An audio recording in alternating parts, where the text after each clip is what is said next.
Chapter 13. They traveled on foot. They traveled in empty rail cars. They were always on the move. "But in truth," said Bull, "we are going nowhere. That, my friend, is the irony of our constant movement." Edward rode in Bull's bedroll, slung over Bull's shoulder, with only his head and ears sticking out. Bull was always careful to position the rabbit so that he was not looking down or up, but was instead forever looking behind him at the road they had just traveled.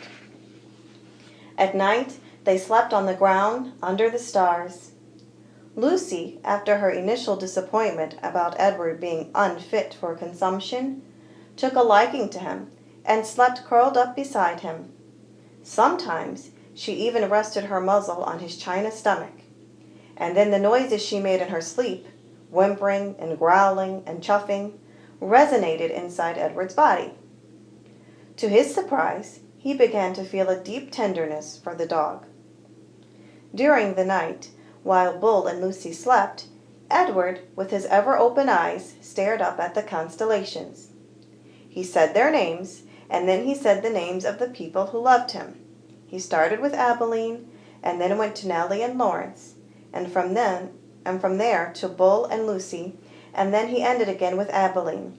Abilene, Nellie, Lawrence, Bull, Lucy, Abilene. "See," Edward told Pellegrina, "I am not like the princess. I know about love." There were times, too, when Bull and Lucy gathered around a campfire with other tramps. Bull was a good storyteller and an even better singer. "Sing for us, Bull!" the men shouted. Bull sat with Lucy leaning against his leg, and Edward balanced on his right knee, and he sang from somewhere deep inside himself. Just as Edward could feel Lucy's whimpers and growls resonate through his body at night, he could also feel the deep, sad sound of Bull's songs move through him. Edward loved it when Bull sang. And he was grateful to Bull, too, for sensing that a dress was not the right kind of clothing for Edward. "Malone," said Bull one night, "it's not my desire to offend you or to comment negatively on your choice of garb, but I'm forced to tell you that you stick out like a sore thumb in that princess dress. And also, again, with no wish to offend you, the dress has seen better days."